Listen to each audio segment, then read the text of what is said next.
ఎంత డిప్రెషన్లో ఉన్నా, ఎంత టెన్షన్లో ఉన్నా మాట విషయంలో జాగ్రత్తగా ఉండాలి. ఒక్కసారి మన నోట మాట బయటకు వచ్చింది అనుకోండి, దాన్ని మనం వెనక్కి తీసుకోగలుగుతామా? అస్సలు ఎప్పటికీ తీసుకోలేము. ఒక్కసారి మాట నోట బయటకు వచ్చింది అనుకోండి, అది ఎంత హానినైనా తలపెట్టవచ్చు. మాటకు అంత పవర్ ఉంది.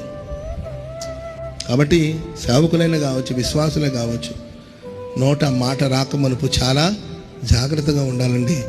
భాష, దేవుని బిడ్డలకు ఒక భాష ఉంటుందండి. దేవుని బిడ్డల మధ్యలో ఒక సంభాషణ ఉంటుంది. మనం ఏం మాట్లాడినా దేవుని చిత్తం అయితే వతాన్లే కాదు, దేవుని చిత్తం అయితే వస్తాను బ్రదర్. ఆ ఇత్తాన్లే కాదు, ఇత్తాను కాదు, దేవుని చిత్తం అయితే చూద్దాంలే బ్రదర్. దేవుని చిత్తం అయితే ఆ చిత్తాన్ని ప్రస్తావిస్తూ ఉండాలి. ఎల్లప్పుడూ ఆయన చిత్తాన్ని గురించి మాట్లాడుతూ ఉండాలి.